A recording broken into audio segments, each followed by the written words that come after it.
collection that I'm working on is called the Children's War. And basically what I'm doing is I'm looking at artwork that children have drawn during war times, and I'm writing a short poem on each drawing or photograph or whatever the artwork is.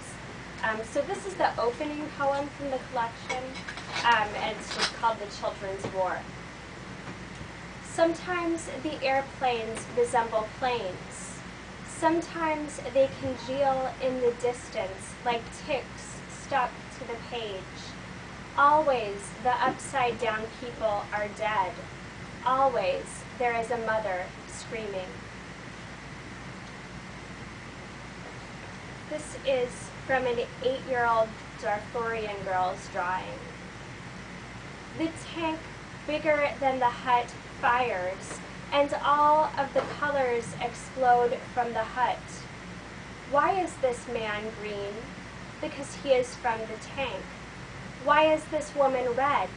Because she was shot in the face. And why aren't you colored in?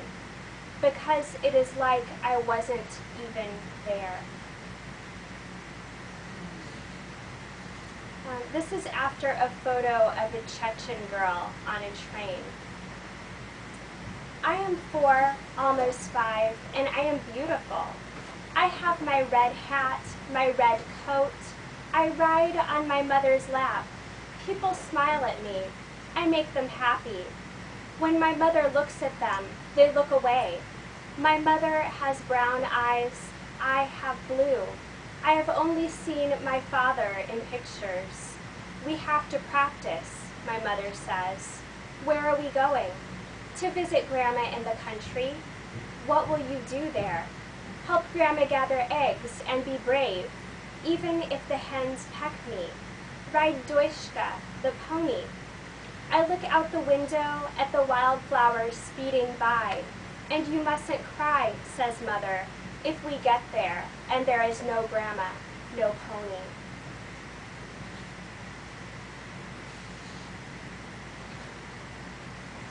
This is after a drawing by Mercedes Comeas Ricart, who was 13 when she drew this during the Spanish Civil War.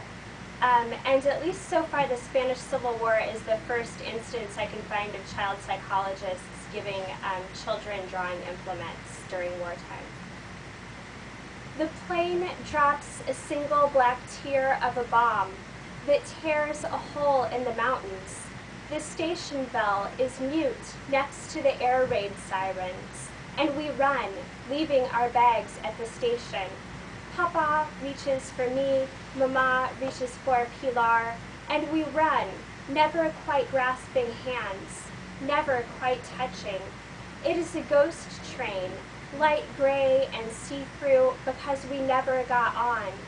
I didn't finish the tracks because I never learned where they would go. This is after drawings by recipients of the American Friends Service Committee feeding program in World War I Europe. The women who cook for us are friendly giants, like the wife in Jack and the Beanstalk. They stir giant pots, ladle soup into bowls. The counters in the kitchen are stacked high with rolls. Essen, Essen, they say. These might be the only words they know in our language. Quakerspeisung. This means they are here to feed us. We write poems about the milk they bring. Each child receives 2 cups a day and daily puts on weight that way. They are to feed us first, but I have made a drawing of my father eating. When he thought no one was looking, he put down his spoon, his roll. He picked his soup bowl up and licked it like a dog.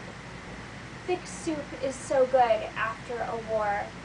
I did not want to embarrass him, so I drew his eyes looking over there. But what of their husbands, these women? Are they the giants who would make bread of our bones? This one is after a New York Times article on Balkan immigrant children, and it was in the New York Times June 12, 1998. Today is the Family Tree Project. Elena and Danielle share the green and brown crayons. They are starting with a real tree. Danielle draws the trunk while she has brown. Elena draws leaves while she has green. Then they switch. "What color do you want, Leonella?" they ask. "That is me." "Black," I whisper. Elena wrinkles her nose, slides the crayon bin down the long table. That is Elena. She doesn't touch colors she doesn't like. I do not draw a real tree.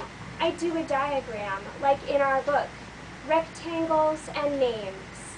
Dad, Mom, Yasmin, me. We have birth dates. Renata, Maria, Stefan, Yadrinko, Branimir.